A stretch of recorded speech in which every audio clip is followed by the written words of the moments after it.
주님께서 여러분과 함께 요한이 전한 거룩한 복음입니다.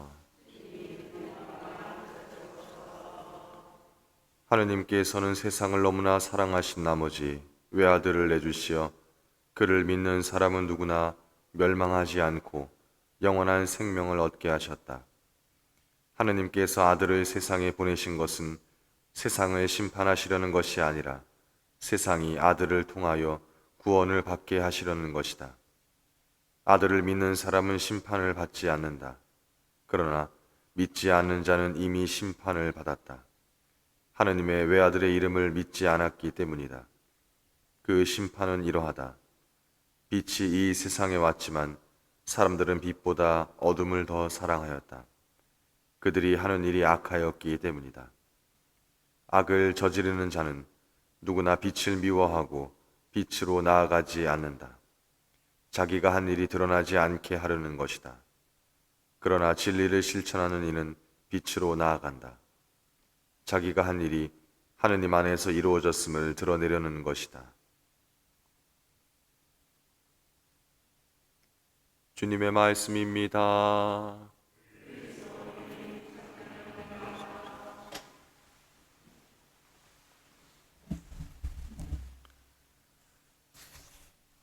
어제 복음에서 우리는 영원한 생명에 관한 이야기를 들었습니다. 예수님께서 영광스럽게 들어 올려지신 저 십자가를 바라보며 우리는 영원한 생명을 얻을 수 있다는 이야기였습니다. 이어지는 오늘 복음은 왜? 라는 질문에 답을 주는 듯합니다. 도대체 왜 하느님께서는 인간과 세상을 위한 영원한 생명을 주시고자 하는지 묻는 이들에게 대답이 될지 모르겠습니다. 오늘 우리가 들은 복음은 예수님께서 말씀하시는 것으로 성경에 기록되어 있습니다. 그러나 가만히 들여다보면 이 말씀은 예수님의 입을 빌려 복음서 저자가 하는 말이 아닐까 상상해 보게 됩니다. 마치 예수님과의 공생활과 예수님의 승천 이후 교회의 상황을 모두 체험한 복음서 저자의 증언이자 고백이 아닐까 하는 생각입니다. 특히 16절은 생생히 체험한 이의 절절한 고백으로 다가옵니다.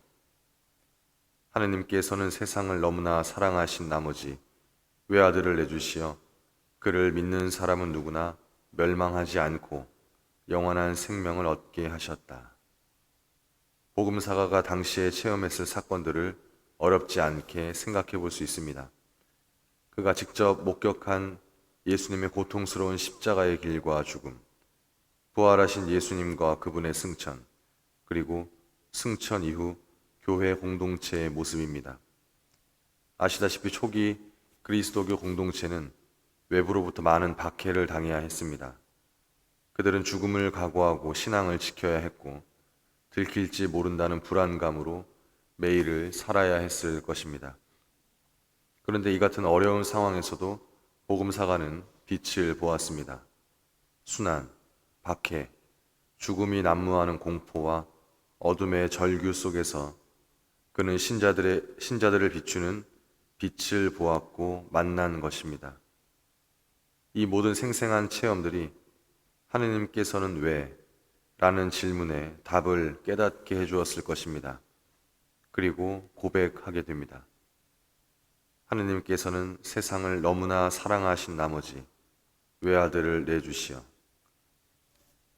박해와 어려움 중에 발견한 빛이 하느님의 사랑이었음을 깨닫게 된 것입니다. 사랑하는 형제, 자매 여러분, 빛을 따라가려는 것은 인간의 본성입니다. 인간은 빛을 쫓도록 창조되었습니다. 빛이 우리에게 좋은 것임을 본래적으로 알기 때문에 우리는 빛을 얻기 위해 나아갑니다. 때로는 빛보다 어둠을 더 사랑하고 빛을 미워하고 빛으로 나아가지 않으려는 마음의 장애물이 있습니다. 그러나 결국 우리는 빛을 얻을 것입니다. 부활을 통해 드러난 사실, 곧 하느님께서 먼저 우리를 사랑하고 계시다는 그 사실이 우리를 빛으로 나아가게 해주기 때문입니다. 주님 사랑의 빛, 부활의 빛을 따라가는 시간 되시길 축원합니다.